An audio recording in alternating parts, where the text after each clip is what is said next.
இது ஏன் மண்ணுடா, இது நான் நடமாடக்கூடிய மண்ணுடா இது. சிவன் சிவபெருமான் பிறந்த இடம் ஈழத்தில் இருக்கக்கூடிய திருகோணமலையில. சிவபெருமான் ஒன்றும் பிறக்கும் பொழுதே ஒரு கடவுளாக பிறக்கவில்லை. இன்றைக்கு சுமார் 20,000 ஆண்டுகளுக்கு முன்பு எமது தமிழ் இனத்திலே உள்ள பறையர் குடி, பறையர் சாதியிலே பிறந்து மக்களுக்காகவே வாழ்ந்து மரித்த ஒரு மாமனிதர்.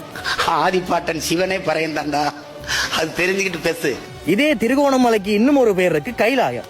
கைலாயம் என்பதன் பொருள் மலையை சுத்தி கடல் இருந்தா அதன் பெயர் கைலாயம். இதே திருவோணமலையில 10,000 ஆண்டுகளுக்கு முன்பாகவே, அதாவது எந்த நூற்றாண்டுல கட்டப்பட்டது கூட தெரியாத அளவு பழமை வாய்ந்த ஒரு சிவன் கோயில் இப்ப வரைக்கும் போய் பாருங்க. அது எப்படி கொக்கி உன்னால ஆதாரபூர்வமாக விளக்க முடியும் என்று கேட்டா, சரி, சிவபெருமான் போர்த்தியிருந்த ஆடை என்ன? புலித்தோலை போர்த்தியிருந்தார். புலி எந்தெந்த பிரதேசங்கள்ல வாழும்? டிராபிக்கல் கிளைமேட்ஸ் உள்ள பிரதேசங்களை மட்டும்தான் வாழும். அடுத்து சிவபெருமான் பயன்படுத்திய வாகனம் என்ன? நந்தி, காளமாடு.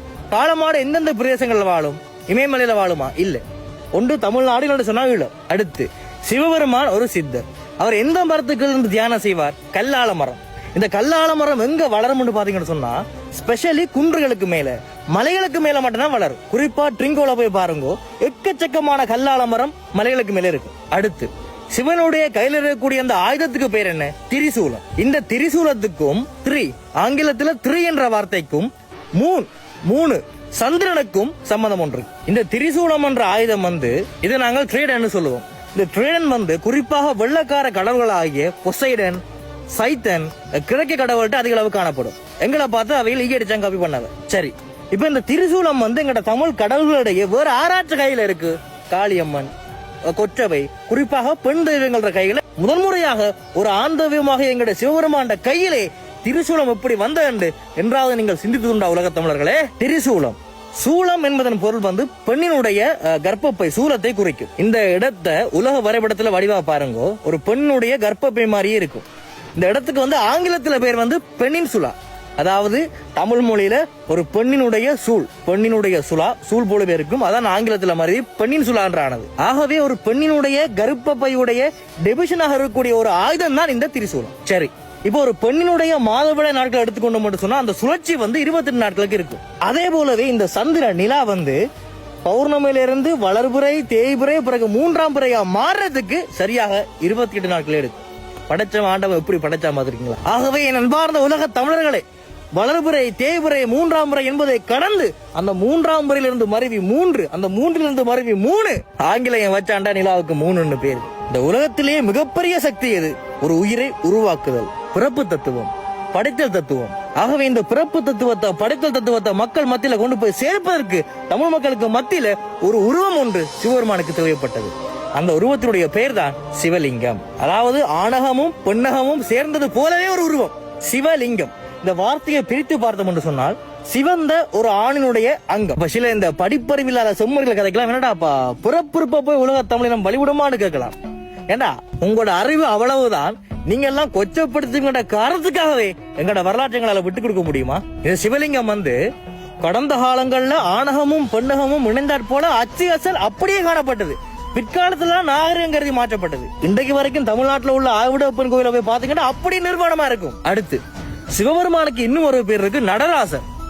இந்த நடராசர் அவர் ஆடும் பொழுது அவற்றை அந்த சடைய முடிவை பாத்தீங்கன்னு சொன்னா அந்த சடாமுடி அப்படியே பறந்து விரிந்து காணப்படும். அதனுடைய பொருள் இந்த அண்ட சராசரமும் இந்த பிரபஞ்சமும் அவ்வளவு பறந்து விரிந்தது. அதே நடராஜ சிலையை பாத்தீங்கன்னா அவ்வளவு ஒரு வட்டத்துக்குள்ள இருக்கும். அதனுடைய அர்த்தம் this universe has an end. Just because we don't understand the structure of the shape of universe, it doesn't mean universe is infinite. Universe has an end. இதைத்தான் நமது முப்பாட்டனாகிய சிவன் ஒரு வட்டத்துக்குள்ள கொண்டு வராரு. இந்த பிரபஞ்சமே ஒரு தனி மனித உடலினுள் அடங்கும் என்று சொல்றாரு. இதைத்தான் அண்டத்தில் இருப்பது பிண்டத்தில் இருக்கும், பிண்டத்தில் இருப்பதெல்லாம் அண்டத்தில் இருக்கும் என்று சொல்றாரு. ஏண்டாப்பா சும்மா இல்லடாப்பா, அணு விஞ்ஞானடாப்பா, ஆட்டோமிக் சயின்ஸ்டாப்பா. அடே 2ஆம் உலக போருக்கு பிற்பாடுதாண்டா அமெரிக்காட்ட அணு ஆயுதம் இருக்குன்னு சொல்லி உலகத்துக்கு தெரிய வந்தடாப்பா. ஆனால் 10,000 ஆண்டுகளுக்கு முன்பே நமது தமிழ் நிலத்திலிருந்து திருமூலர் அவனின்றி ஒரு அணுகூட அசையதென்று பாடிட்டு போயிட்டாரா. அணுவை துளைத்து 7 கடலை திரட்டி குறுக தரித்த குரல் என்று 10,000 ஆண்டுகளுக்கு முன்பே ஔவையார் பாடிட்டு போயிட்டாரா. சிவன் ஒரு சித்தர் மட்டுமல்ல, அவர் ஒரு விஞ்ஞானி, அவர் ஒரு கோள்கள் ஆராய்ச்சியாளர். அவர் கோள்களையும் மாதங்களையும் கணிப்பதற்காக நிலவை வைத்துக் கொண்டு நாட்களை கணித்தார், கோள்களை வைத்துக் கொண்டு மாதங்களை கணித்தார். இதன் பொருட்டே காலத்தை வரையறுத்ததால் சிவபெருமானுக்கு கால வீரர் சொல்லி இன்னும் ஒரு பேர் இருக்கு. ஆகவே தமிழ் இனத்திலேயே முதல்ல இந்த யூனிவர்சலோட பிரபஞ்சத்தோட கனெக்ட் ஆன முதல் மனிதன் எமது சிவபெருமான். இதனாலதான்டா அவருக்கு ஆதிநாதன் என்று சொல்லி இன்னும் ஒரு பெயர் இருக்கு. இந்த அனைத்து வரலாறுகளும் உலக தமிழ் இனத்துல 95% தெரியும். சத்தியமா இதை பார்த்துக்கொண்டு பல பேருக்கு தெரியாம தான் இருக்கும். ஆனா வெள்ளக்காரன் தெரிஞ்சுக்கொண்டான். அவன் என்ன பண்றான், இந்த உலகத்திலேயே முதல்ல காலங்களை கணித்து வந்த காரணத்தால நாசா பூகோள ஆராய்ச்சி மையமாகிய நாசாக்கு முன்னுக்கு நமது முதல் தமிழ் கடவுளாகிய சிவபெருமான சிலையை வச்சிருக்காம போய் பாருங்க. அமெரிக்கால நாசாக்கு முன்னுக்கு வெள்ளக்காரனுக்கு தெரியுது, ஆனால் தமிழம் பாதி பேருக்கு இங்க தெரியல. வெட்கம், வேதனை, அவமானம். அது மட்டுமல்ல, அவர் தமிழ் இனத்திற்கு மட்டும் எவ்வளவு விஷயங்களை கடத்தியல, உலக ஒட்டுமொத்த உலக இனங்களுக்கே அவர் கடத்திருக்காரு. அதனால தாண்டா தென்னாருடைய சிவனே போற்றி இந்நாட்டவருக்கும் இரவா போட்டின்னு சொல்றோம்டா.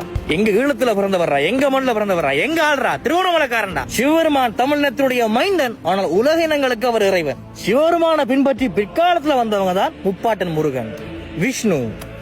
பிள்ளையாருக்கு முருகனுக்கு சம்மந்தம் இல்லடாப்பா, சிவபெருமானுக்கு முருகனுக்கு சம்மந்தம் இல்லடாப்பா. நீங்க படிச்ச புத்தகங்கள், இந்த மாமலக்கரை இதெல்லாம் தூக்கிக்கொண்டே குப்பையில போடுங்களா. பிற்காலத்திலே தெற்காசியாவுக்கு படையெடுத்து வந்த யூத பிராமண வந்தேறி ஆரியர்கள் தமிழினத்தை அடிமைப்படுத்துகின்றார்கள், சாதி வாரியாக பிரித்து வைக்கின்றார்கள். எமது முன்னோராகிய சிவபெருமானை தள்ளிவிட்டு தங்களது முன்னோராகிய ஆபிரகாம் சொன்னா இப்ராஹிம் பிரம்மாவை கொண்டு வருகின்றார்கள். சும்மா ஒரு பேருக்கு யாரு உங்களெல்லாம் படைச்சாண்டு நாளைக்கு கேள்வி கேட்டா பிரம்மா படைச்சாண்டு சொல்லலாம்ல. அவ சும்மா ஒரு பேருக்கு பிரம்மாண்ட ஒரு கடவுளை கொண்டு வரான். இப்ப சிவபெருமான் மக்களுக்காக திருவண்ணாமலையில பிறந்தார், மக்களுக்காக வாழ்ந்தார், எவ்வளவோ நல்ல விஷயங்களை செஞ்சார், மரித்து போனார். எப்படி மரித்தார்? ஜீவசமாதி அடைந்தார். ஒரு மனிதன் மரத்துக்கு கீழே ஜீவசமாதி அடையும் பொழுது அவன் உடல்ல நறுமணம் மட்டும்தான் வீசும். ஆகவே சிவபெருமான் இறந்ததை உலக தமிழினம் கண்ணால பார்த்தது. நாங்கள் அவரை கடவுளாக ஏற்றுக்கொண்டோம். இவ்வளவு காரணங்களை வைத்துக் கொண்டுதான்டா எமது இறைவன், எமது தேசிய தலைவர் பிரபாகரன் திருகோணமலையை ஈழத்தினுடைய தலைநகரமாக தேர்ந்தெடுத்தார். சில செம்மறிகள் சிவபெருமான மாதிரி நாளைக்கு தலைவரையும் நாங்கள் இறைவனா கொண்டாடலாம் என்று சொல்லிக் கொண்டிருக்கிறேன். நான் அதை ஏற்றுக்கொள்றேன். இப்ப என்னுடைய கேள்வி என்னென்று சொன்னா, சிவபெருமான் ஜீவசமாதி அடைந்ததை நாங்கள் கண்ணால பார்த்தோம், நாங்கள் அவரை கடவுளாக ஏற்றுக்கொண்டோம். ஆனால் தலைவர் இறந்ததை இங்க யாரு கண்ணால பார்த்தா? இருந்தால் தலைவர், இல்லையேல் இறைவன்.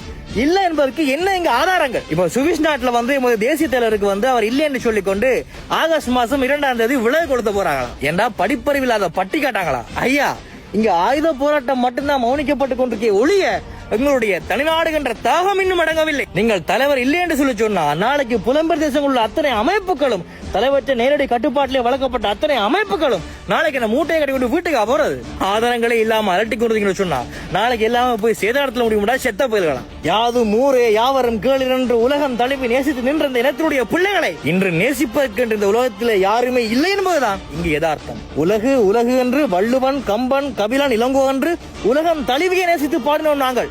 புதியதோர் உலகம் செய்வோம், போரிடும் இந்த இலகை வேரோடு சாய்ப்போம் என்று பாடிய நமது புரட்சி பாவனுடைய பேரனும் பேத்திகளும் ஆகிய நாங்கள் இந்த வழக்குகளுக்கெல்லாம் அஞ்சுகிற கூட்டம் இல்லடாப்பா.